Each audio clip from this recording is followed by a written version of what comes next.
Hello ವಿದ್ಯಾರ್ಥಿಗಳೇ, ಈ ಒಂದು ವಿಡಿಯೋದಲ್ಲಿ ನಾವು ನಿಮ್ಮ BCom 5th semester cost account ಸಬ್ಜೆಕ್ಟ್ನಲ್ಲಿ ಬಿ ಮತ್ತು ಸಿ ಸೆಕ್ಷನ್ನಲ್ಲಿ ಕೇಳುವಂಥ ತೆರಿಗೆ ಸಂಬಂಧಪಟ್ಟಂತೆ ಯಾವ ರೀತಿ ಪ್ರಶ್ನೆಗಳನ್ನ ಕೇಳ್ತಾರೆ, ಹೇಗೆ ಉತ್ತರಗಳನ್ನು ಬರೀಬೇಕು ಅನ್ನೋದ್ರ ಬಗ್ಗೆ ಡಿಸ್ಕಷನ್ ಮಾಡೋಣ. ಸೊ ಒಟ್ಟು 5 ಕ್ವಶನ್ಗಳನ್ನು ಎಕ್ಸ್ಪ್ಲೇನ್ ಮಾಡ್ತೀನಿ. ಈ 5 ಪ್ರಶ್ನೆಯಲ್ಲಿನೇ 2 ಪ್ರಶ್ನೆಗಳು ನಿಮಗೆ ಬಿ ಸೆಕ್ಷನಲ್ಲಿ ಒಂದು, ಸಿ ಸೆಕ್ಷನಲ್ಲಿ ಒಂದು ಪ್ರಶ್ನೆ ಪತ್ರಿಕೆಯಲ್ಲಿ ಬರುತ್ತೆ. ಮೊದಲನೇ ಪ್ರಶ್ನೆ, what are the advantages and disadvantages of cost account. ಯಾವಾಗಲೂ ಅಡ್ವಾಂಟೇಜಸ್ ನಾವು ಮ್ಯಾನೇಜ್ಮೆಂಟಿಗೆ ಸಂಬಂಧಪಟ್ಟಂತೆ ಬರೀಬೇಕು. ಸೊ ಅಡ್ವಾಂಟೇಜಸ್ ನೋಡೋಣ. Efficient management of resources, elimination of wastages, effective material management, effective control of labour cost, better control of overhead, control through budget, scientific fiction of price, cost based decision making. ಇನ್ನು limitations ಅಂದರೆ disadvantages ನೋಡ್ತಾ ಹೋಗೋಣ. Lack of information procedure of cost accounting, no possibility of arriving exact cost, it is more expensive for small scale industries, cost information is useless, cost information is not useful to trading concerns, purely financial items of incomes and expenditures are ignored. So these are the advantages and disadvantages. Second question ನೋಡೋಣ. What are the scopes and features of cost accounting? First scope ನೋಡೋಣ. Cost ascertainment, cost control, cost reduction, cost analysis, cost reporting. features ನೋಡೋಣ. Cost classification and recording, decision oriented, cost control and reduction, performance measurement, budgeting and forecasting, confidential and internal, cost ascertainment, inventory valuation. Third ಪ್ರಶ್ನೆ, explain general principles of cost accounting. So principles ಯಾವುದಂದರೆ cause effect relationship, charge of cost only after ಇನ್ಕರೆನ್ಸ್,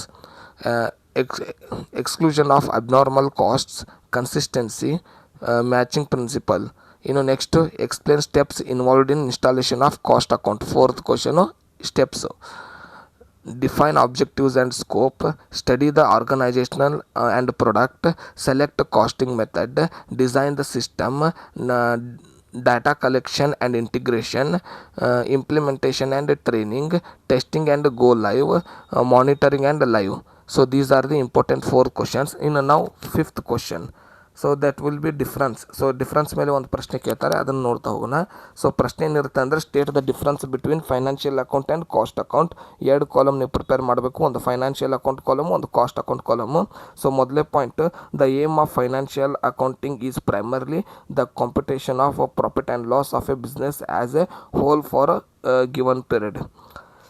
cost ಅಕೌಂಟ್ಗೆ, the aim of cost accounting is to ascertain cost, it does not calculate the overall profit of the business. So cost ಅಕೌಂಟನ್ನ financial ಅಕೌಂಟ್ನ ಉದ್ದೇಶ ಬರೆದಿದ್ದೀವಿ, ಒಂದೇ ವ್ಯತ್ಯಾಸ. Purpose of a financial accounting is to supply information to the outside users.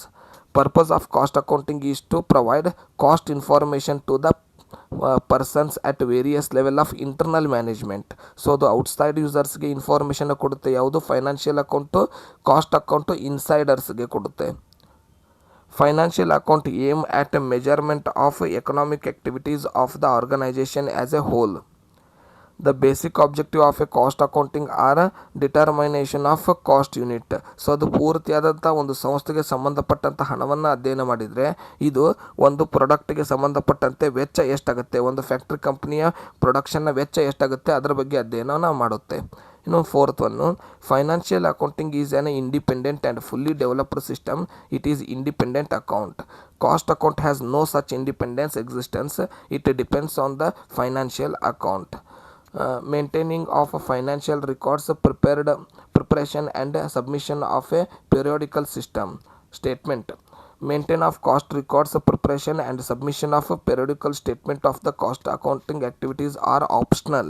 ಅದು compulsory, ಇದು optional. Financial accounting records the business transactions between the business and the outsiders. Cost account does not deal with the outsiders, it deals with the internal activities.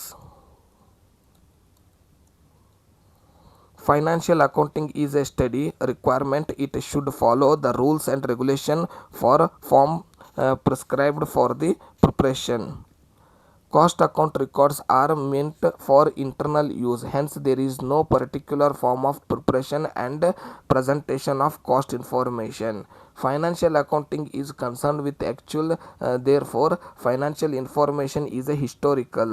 Cost account is concerned with the estimated, therefore cost information includes the historical, estimated and forecasted data. Financial accounting is more precise and the users fewer approximation. Cost account admits, estimates, predictions and subjective analytics, hence it is unable to give accurate picture.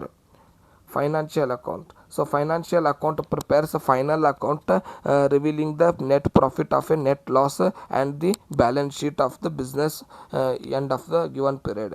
Cost account presents the account job wise, process wise and department wise, daily, weekly, monthly, quarterly. Financial account records only the information of the monetary transaction. Cost account records the information of monetary as well as non-monetary transaction. Financial account records and reports information is termed of the currency of the nation.